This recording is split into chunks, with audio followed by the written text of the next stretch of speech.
Thank you for being here today.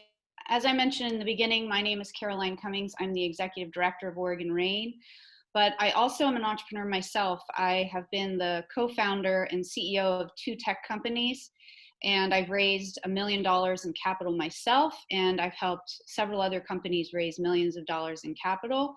And I've had failure, I've had success, I've learned more from the failures. But today what I'm going to be talking about is some little tips that I've used to scale fast and really identify markets and shift, which right now with COVID, we're all kind of sitting on the dime wondering, should we be pivoting? Should we be talking to different markets? Should we be reaching back out to our existing markets to make sure our current messages still resonate with them? So these are some of the things that we're going to talk about today. We are recording the session, at least Corey, I hope we are. Is that correct? You give me a nod. Great, thank you. And we will post this to various social channels because I know a couple of you said you had to hop off, and I know there were several people that couldn't make it today that wanted to be here. So we'll have the recording. So keep that in mind as you're making comments. And then I just wanted to pause and take a quick minute on virtual etiquette. As I said earlier, I think all of us are becoming fast experts in how to use Zoom, but please remain muted throughout the session. If you do have a question, use the chat feature, or if there is a healthy pause that's happening and you want to chime in, you're free to unmute yourself and make a comment. We will also, there will be points where you will need to unmute yourself because this is interactive and I want to actually hear from you. So we won't just rely on the chat feature. However, if you don't feel comfortable using the unmute feature and you want to just post in the chat, you're welcome to do that as well. This is not a place to market your services. As much as we are all entrepreneurs and want to support entrepreneurs, the purpose of this session is to be educational and informational.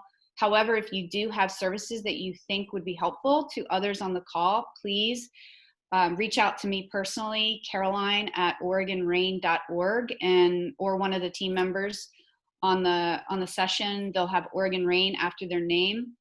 You can raise their hands. I'll show them in a moment as well. But we definitely want to help you promote services if you have them. We just want to do it in an appropriate manner. And we really want this space to feel inclusive to everyone. So if anybody makes any comments, don't worry, anything that you don't feel like you're saying anything stupid. If you have a question about something, I guarantee you someone else is thinking it and is either afraid to say it or is worried about being wrong. This is not a place for that. This is a place for learning and for making mistakes. So keep that in mind.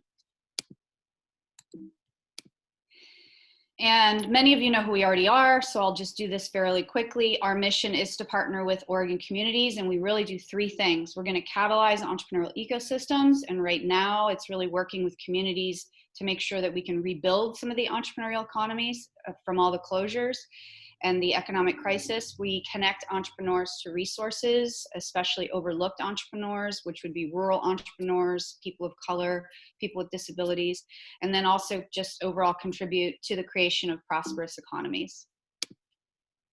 And as a nonprofit, we couldn't do all of this great educational content and be there for you if it wasn't for all of our funders. I'm not going to read them all, but there are 20 cities here, 5 counties, several foundations and private corporations, and also the federal government does fund the work that we do in the communities that we serve.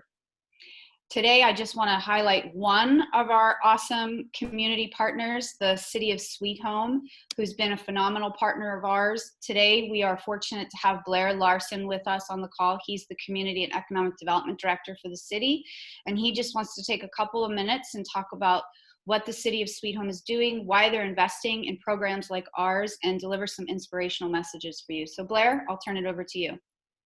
Well, thank you very much. Are you hearing me okay? Yes. Awesome.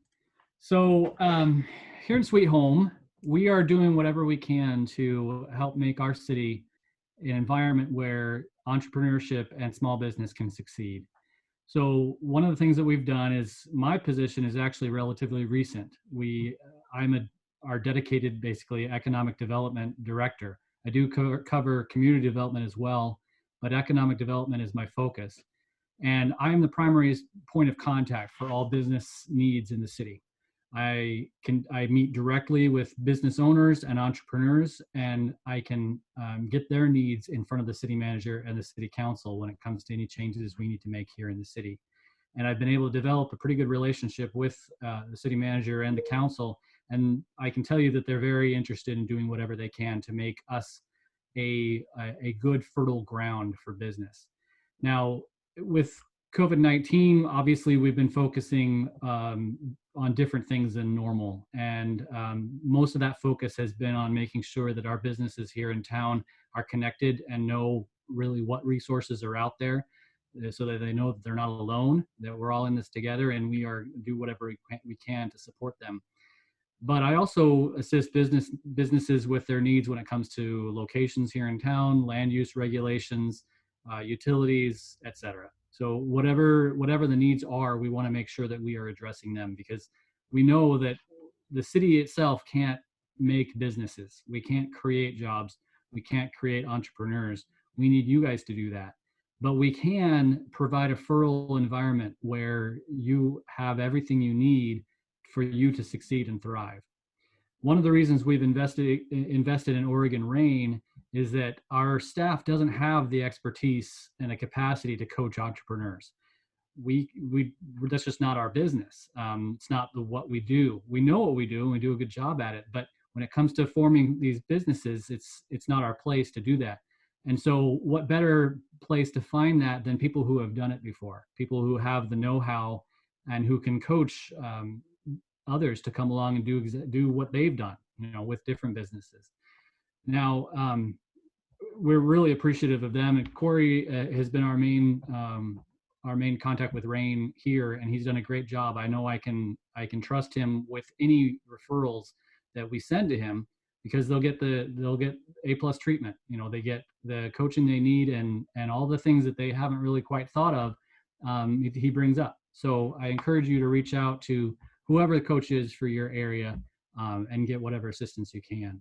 So right now, these online sessions are critical. Every business is different. Some businesses are able to operate right now. Some businesses are not. Very few are really prepared for the environment that we're in right now. However, this time, it gives you a great opportunity for obtaining training. It's amazing how many training opportunities I keep on seeing that are basically free of charge. As long as you've got internet access, you can get some amazing training out there, and it's really impressive. But this makes it so that you can take this opportunity to really get your feet under you, get your plans made, get kind of the training you need, so that when things open back up, you can just land right on your feet and take off running. And I think that's what we're going to see when we get to that point. We're seeing that same thing with real estate developers here in town. A lot of them are focusing on engineering and permits and the desk work that they can do right now, so that when everything opens up, they can just open fire on all, run on all cylinders. So that's really, this is a critical time for that. So take advantage of whatever resources you have available to you, and seek out more, because I keep on seeing more every single day. Right. Finally, just wanted to mention about, entrepreneurs and startups. You guys are critical. As you know, in a healthy economy, small businesses fail all the time. There's business birth, there's growth, there's death. And we have this cycle happen all the time. If we didn't have that cycle, if we had no startups, we would have businesses stagnate and provide inferior products and services that fewer and fewer people want. When you have new startups and new businesses starting, it revitalizes the whole thing and gets things moving. And so I encourage you to don't let your size or any inexperience stop you. The world is your oyster, basically, and our communities like ours want to support you. We can't attract the big chains like some of the bigger communities, and that makes small businesses critical to our economic success. Most businesses in the United States are small businesses, and most of the people employed are small businesses. We need you to succeed, but we also need to know how we can help you. So please reach out to us, reach out to the city where you are. We can't help you if we don't know what's going on, and we want to be there for you. So That's what I've got, and I Great. hope that Thank we, you, Blair. That was really awesome. I really appreciate it. And I know that many of you on the call don't live in Sweet Home, but some of you, several of you live in small communities. I think the big takeaway that I got from Blair is it's really important to remember to reach out to your city economic development folks, let them know if you are struggling or if you're thriving and if you're able to help others, and attend some of the city council meetings. I really believe in getting involved in the government on the local level to be able to make change. So thank you, Blair. We really appreciate it. you're very welcome. Okay, so the team that is on the slide here, everybody except for Jennifer and Raj are on the call right now and are able to help you out as we're going through, as I mentioned earlier. So please don't hesitate to reach out to them. And every Monday we're doing workshops like this from 2 to 3 p.m. on different topics. Go to OregonRain.org/events. And then Friday from 9 to 10 a.m. we're doing support group meetings on different topics. We've talked about the Paycheck Protection Program, the EIDL grant, how there is no more money, how we're hoping there will be more money, and doing a lot of advocacy with the U.S. senators to help make sure that that funding actually drills down to minority entrepreneurs and rural entrepreneurs. The workshop that we have next week is going to be really great for any of you who have taken funding or are interested in taking funding, and this applies for loans as well. Our programmatic seed fund partner, Cascade Seed Fund, the two managing directors, Robert Pease and Julie Harrelson, are going to be on talking about how they're giving a perspective to the companies they invest in their portfolio during COVID, where you should cut back, where you should move, put your foot on the gas a little bit more. So you won't want to miss out on that. And then this just came out today. I know we've been hearing about it for a while, but the U.S. Chamber of Commerce Foundation has put out $5,000 grants, and the application process is very short. It's less than 10 minutes to complete, and all you need is your business's W-9 form. However, their site has crashed several times since it's launched. It just opened noon our time. So if you go to savesmallbusiness.com, keep going back, because eventually that site will be up, and all of you who have businesses on this call qualify for this. I even plugged in, they base it on the geography, and I even plugged in like the Silicon Valley zip code, and for some reason that one says they qualify as well. So just wanted to be able to share additional funding opportunities as they come up with all of you. Okay, so the reason we're here today also is to learn some more tips about some startup branding, sales, and marketing. And I like to start off this presentation by just sort of getting a handle on, and maybe Corey, while I'm doing this part, if you're able to quickly do a poll on this, I'd love to know where people feel like their number one spot is, and we can even do the poll as we go through. But there's no one person on this earth that I don't believe anybody has ever met who is 100% skilled at all areas of being a business owner.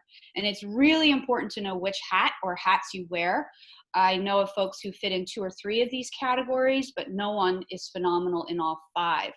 And what happened here, how I came up with these, I mean, I didn't come up with them, they exist, but how I came up with helping people identify what hat they wear was a close mentor of mine who has been involved in the launching, growing, and selling of lots of big companies.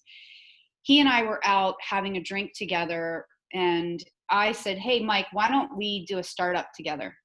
You're really good at this, and I'm really good at that. Let's get together and do it. And he kind of laughed at me, and he grabbed a Bev Nap off the bar, and he wrote these 5 things down: ideators, makers, starters, growers, exiters.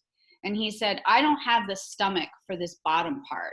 I'm a grower and an exiter, which is what he's built his career doing. He gets brought into big, huge corporations. He helps them become profitable or whatever is needed in order to help them exit and sell or merge with another corporation. And I'm more down the bottom part. I'm the ideator and the starter. So an ideator is someone who comes up with great ideas all the time. And I know many of you on this call today are those people. And then a maker is someone who you can actually innovate and create things with your hands. So before you take the poll, let's hear what each of the 5 things are. So an innovator would be a programmer, a cook, someone who can sew things, someone who can make things. This is not me. I have ideas, but I don't know how to actually make the things. The starter is probably most of us. We like to start things from clean slate. We're not the people who are going to take over a franchise because we want to do things our own way. We like that something hasn't been done before and we're going to build it from scratch. And then there's the growers. Those are the people who, there's an existing business already in place. They come in and they want to take it to the next level. For example, my mentor who I talked about earlier, Mike, he said to me, Caroline, get your business to 2 or 3 million, and then I'll come in and take it to 20 million and help you sell it. And then that's what an exiter is. Someone helps you transition out of the business, either through succession planning or selling or IPO or whatever that might be. Now, you can wear more than one hat, but certainly not all 5. But what I'd love for you guys to do is just pick one. What is the one that you feel that you resonate with the most? So we'll pause to give everybody a minute to take the survey or the poll.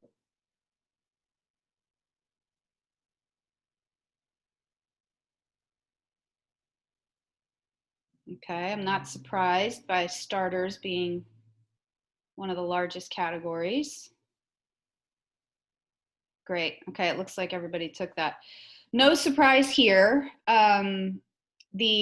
It's typically the order that it's in. Sometimes makers and starters, depending on the audience that I'm talking to, can be higher. But the good news is we have the right audience on the call. So you guys are all in the right place. So thanks for taking the time to do that, and thank you, Corey, for putting that up. Appreciate it. Okay. So another reason that's important to know this is, for example, when I took funding in my prior companies, I had investors ask me, well, what happens when you get the company to $1 million and we don't think you're the right CEO anymore? We think someone else should be the CEO. And I said, well, you obviously didn't read my business plan, because I have myself moving into a different role at that point, because I'm not the grower. I can do it, but it's not my passion and I'm not that great at it. I'm better on the ideator starter side. So it's really important to know which hats you wear and which ones you don't, because you will eventually need these resources on your team. Okay, so who wants to unmute themselves and tell me what movie this is? Anybody know? Feel free to unmute or type it in the chat. And I don't have the chat up, so my team will have to tell me if someone's typing in there. Field of Dreams. Field of Dreams, yeah. Field of Dreams, you got it. And does anybody remember what the sort of tagline is from this movie? If you build it, they will come. Exactly. And this is an affliction I think a lot of the makers and some of the starters have, and even some of the ideators, is that if we just build a product that people are going to come, they're going to love it. And don't even take time to actually do any market testing or even track competition to see if whether or not someone's already doing this better than what you think. There's an inventor that I'm working with right now who has a really cool product that I won't talk about, but it's in response to COVID, and it's a home healthcare device. And I just took to the internet and started looking up some key search words that I would use to find that product, and found several competitors that weren't on his radar. And he was upset, and I said, no, this is good. This proves there's a market there for your business. You can see what marketing terms and words they're using, and it really shows that the timing of what you're doing is right. But you definitely don't want to just build it and think they will come. All right, this is an interactive component too. I'd love for you guys to tell me what you think. What's wrong with this image right here? And you guys can unmute or type in the chat. Just throw out a bunch of ideas. There's a bunch of things wrong with this. You don't have the customers coming to you. You don't have the customers coming to you. That's good. What else? It looks one-sided. It looks one-sided. That's a good point. What else? It doesn't have much of a support base. It looks very narrow. Yes, it doesn't have a support as you're building to get to the customer. There's one big one, you guys.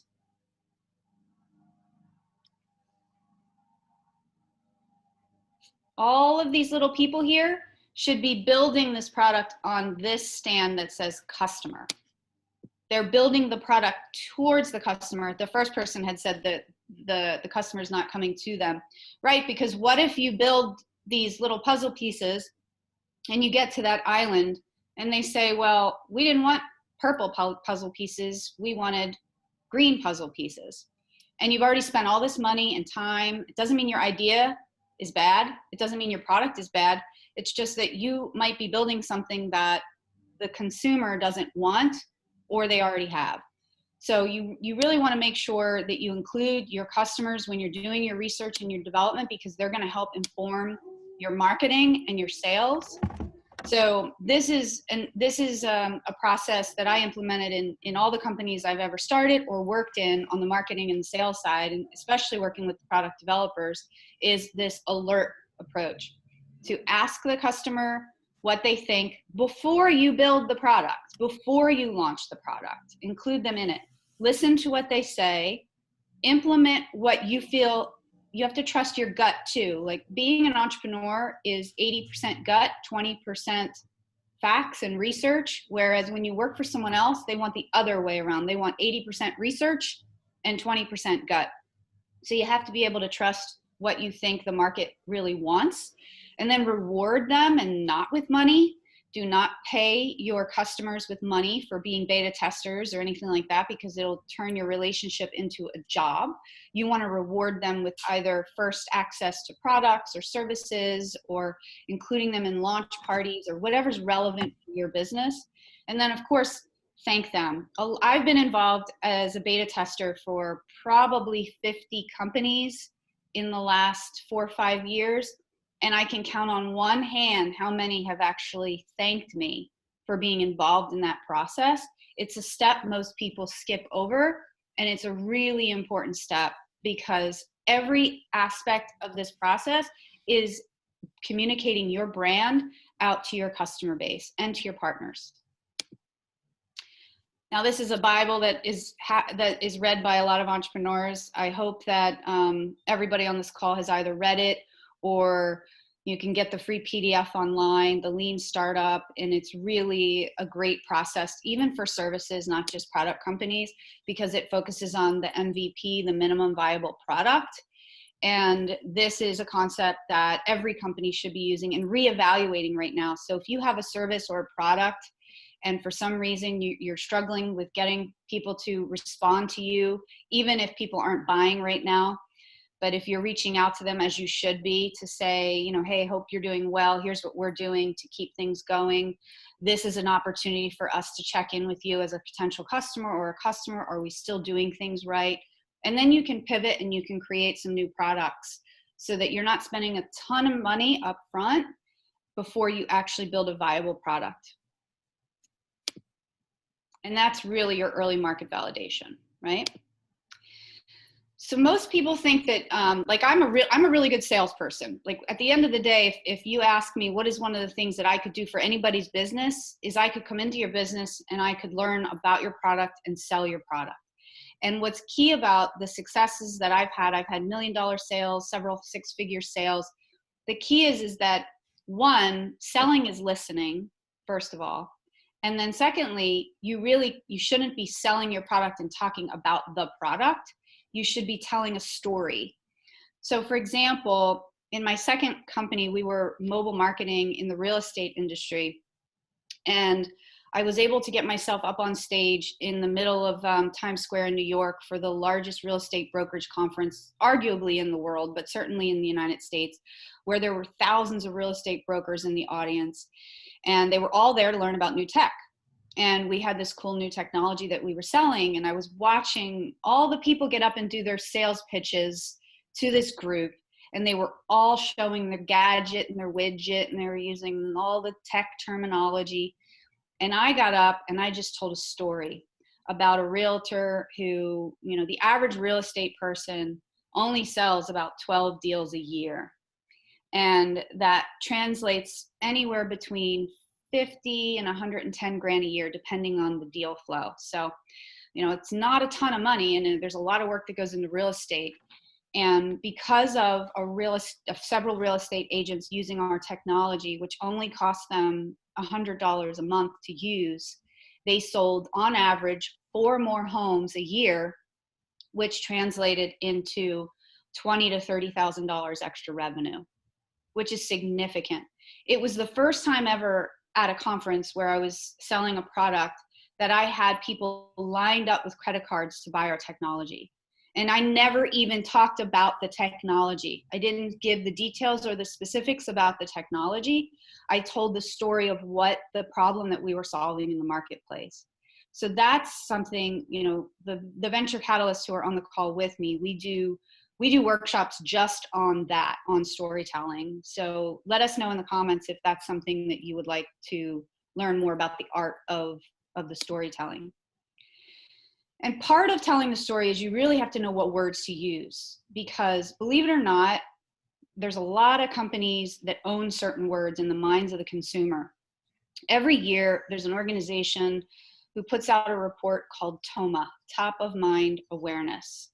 And what they do is they put up a bunch of different words and they ask the consumer, what companies come to mind when you hear that word? And it's always fascinating how it changes over time, but some of them don't change.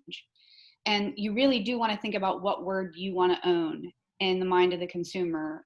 And another way to think about it is, let's say I ask you to do a workshop or speak to a large audience, and someone asked, what is your talk about? And it can't be more than 5 words. What would it be? And I'd like to pause for a minute and give you guys an opportunity to answer this question. And you can type them in the chat or you can unmute yourself, but I would love to hear what you have to say. So for me, if we go back to my talk in the middle of Times Square, I would say, spend less money, make more sales. That's 6 words, but you get the drift, right? Because usually realtors are spending money to market your house, sell your house. They're doing the traditional thing with the signs out front, putting ads in the newspaper and putting them on different online sites, and they're not utilizing new technology. So anybody want to unmute themselves, or Corey or my team, has anyone put anything in chat you want to share? A lot of people are just saying that they'd love to learn more about how to craft and tell their story. And so as a team, we'll discuss whether or not we can do a virtual workshop on that, but also individually, be sure to reach out to your venture catalysts, because that's something I do all the time with people, even like some people here, Milton, Cindy, that we talk about is how do you tell your story for your business. So that's great. Fun. Great. Does anybody want to unmute and tell me what their talk's going to be about? If they were to get on stage in front of their audience in the middle of Times Square, what would their talk be about? Dress well, be confident, and successful. Dress well, be confident, and successful. Great. Okay. And there was someone else? That was me, Annie. Mine would be about the romance of bathing. The romance of bathing. All right. I'm liking that. Oh, and Raj, I see you've joined too. I didn't see you in there earlier. Good to see you. Okay, great. So take some time and think about that, because it's kind of hard to sort of, this is not your tagline, by the way. This is you telling your story in a short sentence, which can be hard to do. All right. So I want you guys to unmute as you get this. What word does BMW own in the mind of the consumer? Luxury. Luxury is they kind of do, but actually someone else owns that word. But keep going. They own another word. Anybody typing it in? Anybody want to take a stab? I'm going to go out in my BMW and take a Drive. Drive, exactly. They own the word drive, and they're the ultimate driving machine, right? Now, are there other cars that drive better than BMWs? It depends, right? I mean, it depends on what kind of driving experience you want. But for the last 25 years, you could see ads taken out in Vogue magazine or Sports Illustrated where you just see what I'm looking at here, the grill of the BMW and the word drive, or the ultimate driving machine.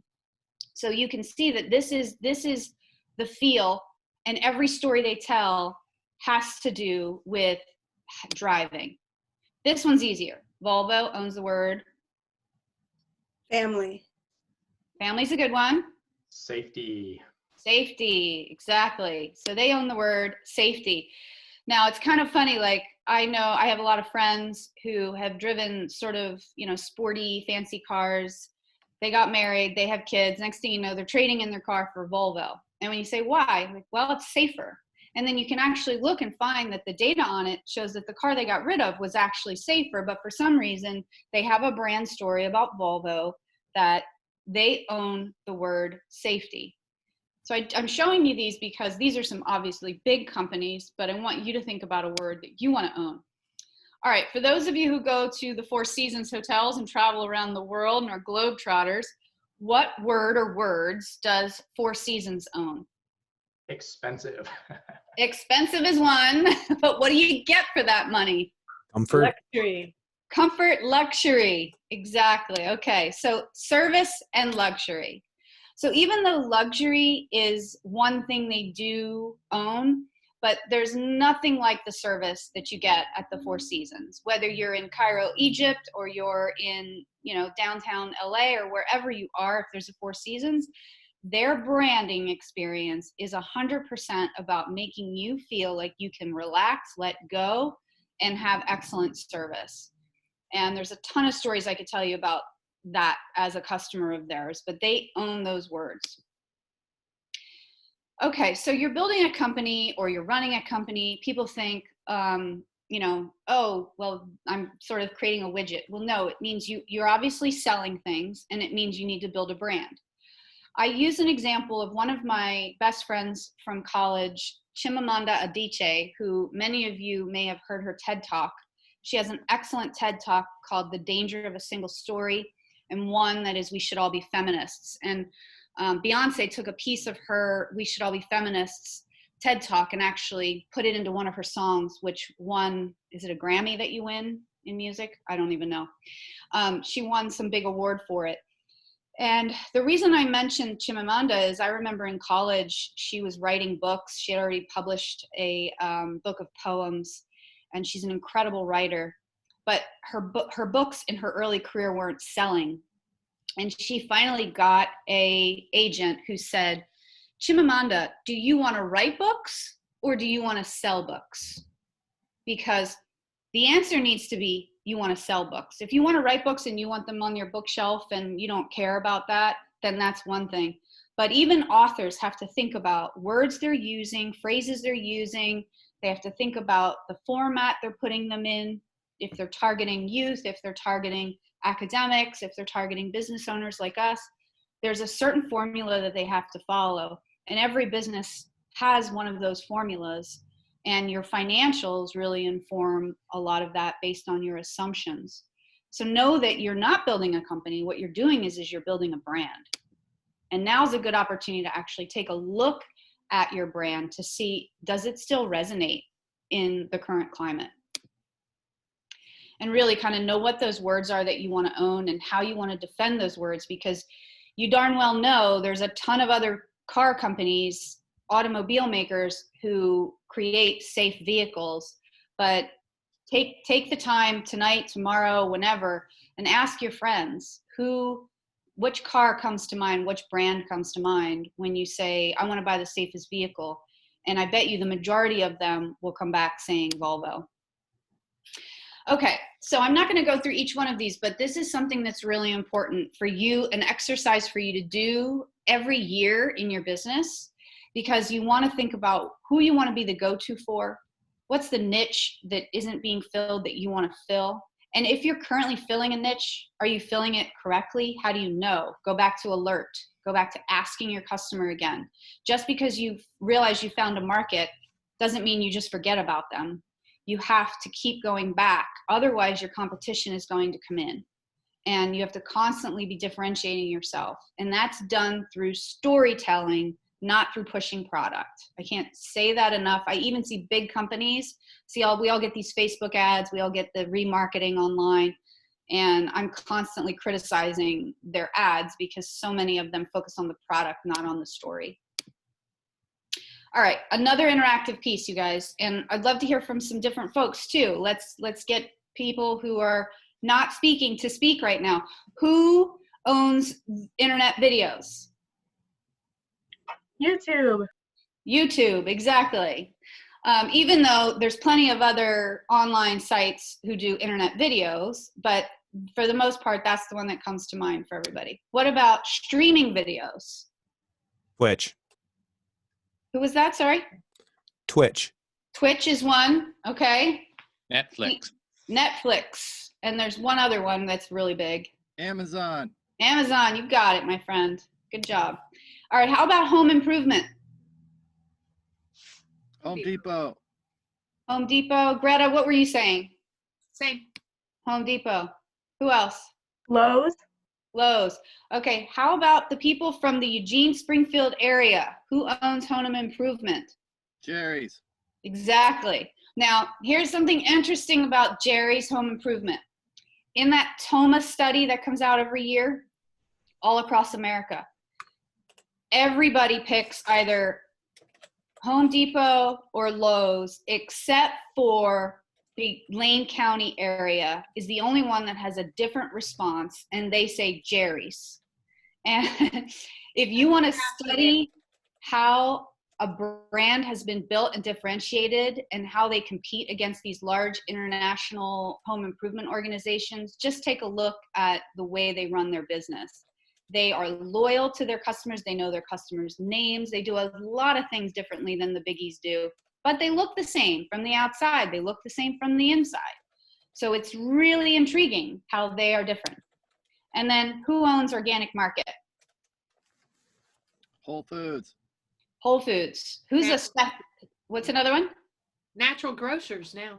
Natural grocers now. Yep. And it depends on the market that you live in too. Anybody else? Coos Head Food Co-op. Food co-op. See, this depends on the region and where you are. So this is awesome. So think about how these companies have to keep maintaining ownership of those words, because the competition is stiff and you really have to clearly communicate that value proposition. And again, that's done through storytelling. So here's one way of tracking your competition. And you might think, oh, just ask Google. Well, there's so much crap that comes back in Google. How in the heck do we really know? What I'm suggesting here is that if you think you want to own a word or a phrase, if it's a phrase, you better put quotes around it when you search for it in Google, obviously, or it's going to send back the individual words. And ask Google that question, put in the words that you want to own and see who comes up in the search results. You can see who's doing paid search versus who has really good search engine optimization and comes up in the natural and organic search. It's a really good exercise. And then you can also use the Boolean search, not to geek out too much, but the and or. So if you put in, I want to search hair salons and barbers, right? Like, or barbers who have the word, I don't know, I'm making it up on the fly here, but you get my drift, right? Like you can use the search engine to see who comes up locally. And by the way, you want to open up a new browser when you do this. So if you're using Firefox, maybe you want to use Chrome, because they're going to remember your prior search unless you've cleared that out. So that's truly how you're going to get the response on that. But you should be setting up these Google alerts to track that, which we're going to talk about in a minute. Okay, so your target markets, TAM, SAM, SOM. Hopefully these are terms that many of you are familiar with. I can tell you can go through and get an MBA, and sometimes they talk about this and sometimes they don't talk about this.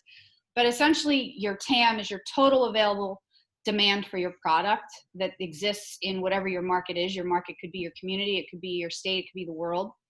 The SAM is your segmented available market. That's based on your current business model. So your current business model is going to have limitations, even though you might say everybody with purple hair is my total market, but you can only reach half of those people. So that's going to be your SAM, right? And then SOM is your segmented obtainable market, or also called share of the market. And that's based on the practical limitations of your business model. Maybe you only have 2 people on your staff. Maybe you don't have enough marketing budget to reach your SAM and your TAM. But what's really important about these is this is how you're going to start to calculate your financials. So let's talk about Nike. What is Nike's TAM, the total possible demand for their product? What would you say? 4 billion. Okay, so I should have said, let's not talk numbers, let's talk people. So who are— Let's go with everyone with feet. There you go. everyone with feet is good, but you have to drill it down a little more, because there's people with feet who have never heard of Nike brand or can't afford a Nike brand, right? People that need shoes in developed countries. That would be a piece of a market, but not the total market, because some people say the whole world, like the whole world is Nike's oyster, but that's obviously not true. They can't say that that's true for them. But let's break it out for Facebook. Who remembers the very first market that Facebook was trying to target when they first started? College students. It's even more niche than that. Harvard college students. Harvard Dorms. and Stanford, yes. So it was Harvard and Stanford initially, that's who they were trying to target. And then secondly, the rest of Ivy League. So they were trying to keep this, Facebook as a social platform for people who are Ivy League. And then we went to colleges and universities, and then they stole the mind share away from MySpace. For those of us who remember MySpace, the 14, 34-year-olds just sort of bailed out and came over to Facebook. And then businesses. So they didn't even have a revenue model up until recently. And then that's when you started to see different ads and so forth on there. But the fastest growing demographic on Facebook for a long time now, for the last several years, has been who? Businesses. Not businesses. Retired people. Close, because that means I'm almost retired. But yes, fastest growing women over the age of 55. So if you have a product or a service that you want to test out or sell to women, which is, by the way, a very one of the biggest spending demographics in America when it comes to consumer side, you better well be testing and putting some Facebook ads up, which you can set the price and the limitations on it as well. So do you think that, when the guys were starting Facebook, they ever thought that, their mother or their mother's friends would be the market that they'd be going after? This is why it's really important to, as you're, changing your product, as you're growing your business, to kind of pivot and also always be checking in with your customer base. All right, so here's a fun little exercise I want to do with you guys. Let's pretend like all of us on this call, how many of us are on here? What do we have? 33 of us. Okay. All 33 of us are starting a business, and our business is swordfish. Like that's the business we're in, right? So our audience are all the swordfish in the ocean. All right? Now that's what we're thinking about for the TAM. Next, though, is our SAM is going to be all the swordfish that we can catch within casting range of this dock. All right? So it's not a very big dock. These are the limitations of our business model that I was talking about earlier. I mean, this is obviously a silly kind of example, but I think it helps people get in the mindset of trying to figure out who their market is, because one of the big mistakes people make early in their businesses is they try and reach all the swordfish in the ocean. They're trying to cast that, fishing rod all the way out over into some other foreign country or some other waterway, and you're like, wait a minute, you're missing the fish right off the dock here. So then you can kind of think about, well, how many swordfish are actually within casting range? And then our share of the market are going to be all the swordfish that we can actually reasonably catch with the resources we have. All 33 of us can't fit on this dock. We may not even have 33 fishing rods. So we have to think about, in the first year or two, when we can't afford a bigger dock, we can't afford to buy fancy fishing rods and fishing gear. How many swordfish are we going to be able to catch? And by the way, what if the swordfish are only in this water for 3 months out of the year or 6 months out of the year? Now we have a very seasonal business. So we have to take into account for that. We have to repair the dock. We have to make sure that the weather is right. So these are all the what if scenarios that you should be thinking about when you're calculating your TAM, SAM, and your SOM for your market. Make sense, everybody? Yes. Great. All right, so I'm going to walk you through a quick example, and then Corey has this free worksheet that I'm going to have him post a link to so you guys can play around with this on yourselves. So let's say you're opening a hair salon, right? And you're doing this in Florence, which has a population of about 8,500 people. And you're only going after the population over the age of 18. And you only want the population over the age of 18 who actually earns $30,000 a year or more. Okay, so you see how quickly our population dropped from 8,500 down to 3,506. So our TAM is not 8,500 people. It's not everybody who lives in Florence. It's 3,506 people who lives in Florence. Then we're going to break it down even lower. Is that our critical business is targeting. Realistically, this 40% number is what we have decided as business owners that we realistically think that we're going to reach in the first couple of years. So that number comes down even lower. And then who can we actually realistically serve and take care of their hair in the first 2-3 years? And that's really about 420 people. And so now we're down to 5% of the total Florence population is our market. Now, what's really important is you do that exercise first, and then you move into the next exercise, because what we're going to figure out, you guys, is whether or not we have a business model here that is actually worthy of opening in Florence. Because the other thing is you have to also account for all the other people you have to compete with who also have hair salons in the Florence market. Okay, so now we're going to start thinking about how does this turn into sales. So in year one, let's say we feel like we can serve about 25% of those 420 people. Year two, 50%, and year three, we can finally serve all 420 of them. Now these sales projections at the bottom, these are assumptions. We're going to assume that an average customer is going to spend $65 every time they come into our store, into our salon.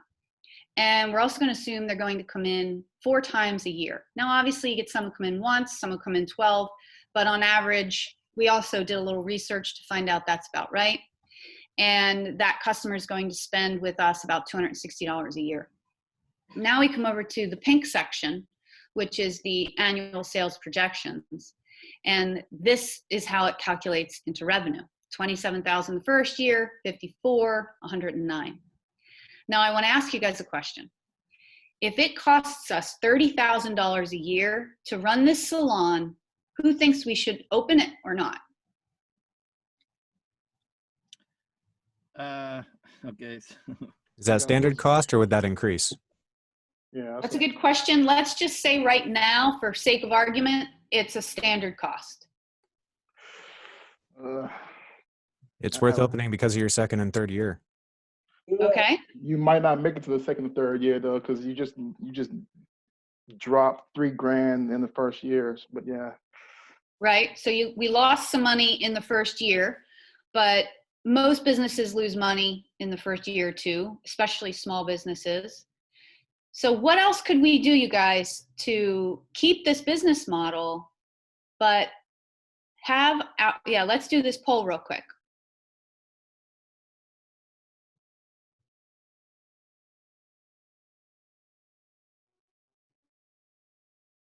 Great. Okay. So I would like to hear from you guys. What are some sales strategies or a marketing strategy or a business growth strategy? Either one. What could we do in this hair salon to increase revenue and keep our expenses the same? Offer other services? We could offer other services.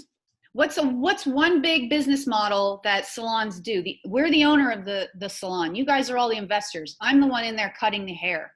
You open the facility to independent contractors. Exactly. We can rent those chairs out to other contractors, and they're going to pay us to use that. So there's always different ways to think about the model. And then maybe we can even do that in year one and not have and make a profit in that year. Now, one of the things that's not calculated in the revenue, you guys, here is I haven't accounted for churn, which means, you know, the first 105 people here that we're serving in year one, we might lose some of them in year two. Maybe they move, maybe there's a lot of reasons they go to somebody else. So you still have to account for churn. So based on what your business is, maybe your software is a service and your churn is 10% a year or 10% a month, whatever the churn might be for you, you need to calculate that into your sales projections. And I can tell you guys, I've used this worksheet with hundreds of entrepreneurs who have tried very complicated ways of projecting their revenue. And this one just really hits the nail on the head. And then they go back and do the complicated, build it out, put in all the, the cost of goods, so everything. And it's 9 out of 10 times they come in so close to what we have projected by using the TAM SAM worksheet. So it's a fun thing to use. So Corey, did you share that with everybody? Yes, I posted the link in the chat, and then we'll send out a follow-up email with all this stuff, including the slides and that. Great. Thank you. Appreciate it. So I just want to remind you guys that selling and marketing is listening first. So going online and setting up some Google alerts with these keywords that you think you own or you want to own. Can you do a poll, Corey, and ask who uses Google alerts in their business? And while Corey's creating that, I'm going to walk you through this really quickly. When I used to be on the executive team at Palo Alto Software, and we sold LivePlan, the business planning software, I, as the VP of marketing and biz dev, I had to track and make sure that anytime anybody talked about our product or our competitors, that I went in and tracked that. So you go to google.com/alerts and you put in the keywords that you want to track. And I set it up that as soon as the result comes, I want to know what people are saying, because we would pitch articles to Forbes magazine and Huffington Post and New York Times, and wanted to know when those articles were picked up. So I was doing Google alerts for reporter names, and then it comes in and then you track it. So more people don't use this tool, which I'm not surprised by, because this is a very underutilized tool, and it's just an easy, free way to track your competition and track the words that you want to own in the mind of your consumer. And then you have to respond. You can't just set it and forget it. You actually have to respond. So here I had alerts set up as well on Twitter. And there was a guy who posted that he really thought that the software was a big improvement over the former version of the software. And I responded to him, and I said, I texted him or responded to him on Twitter, and we started an email, and then we scheduled a call. And he was really impressed that a big company was listening and really paying attention to him. And this turned into a $27,000 sale that would have been money that was left on the table from listening on Twitter. So there's a lot of money to be made out there that's left on the table. And ultimately what you want to do is create raving fans. And people always say, oh, I need hundreds of them. You really only need a few, 2, 5, 10, right? Especially for the smaller businesses. These are people in your community or in your market who know and love you and are willing to go to bat for you. They will lead content webinars for you on your behalf.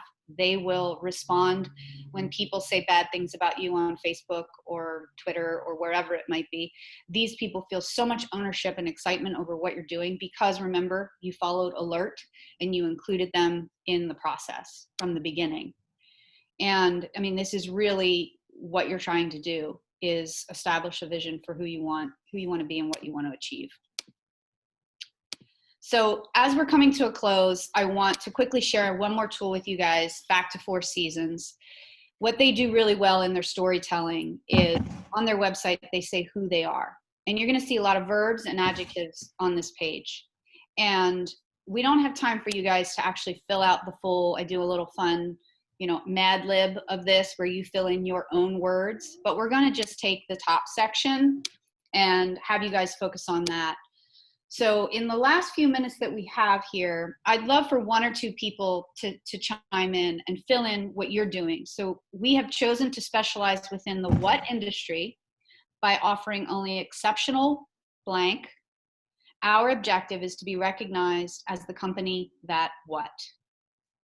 So I'll just give it a minute and see if anybody wants to type in the chat or unmute themselves. Yeah, I'll do it. Okay, This, who's okay, speaking? hi, this is Catherine. Oh, hey, Catherine. Hi, so I chose to specialize within the herbal industry by only offering products that I grow on my farm and convert into herbal products that are grown organically, although I'm not going through the organic process because it's way too expensive for my level of sales that I want to do. So I am going with a group called Naturally Grown. Okay, Catherine, Yeah. that's great. Can you tell us what your objective is to be recognized as the company that what? That offers naturally made products, naturally made. Okay, hold on. I got my mission statement, which is to provide good, clean herbal remedies that are naturally grown and affordable to all. Great. Basically the Okay. opposite of big pharma. Great. So that's a really good start. And then we would work with you on fine tuning that so you get it down to a couple words filled in to these blank areas. Thank you for stepping up to do that. Does anybody else want to give it a shot?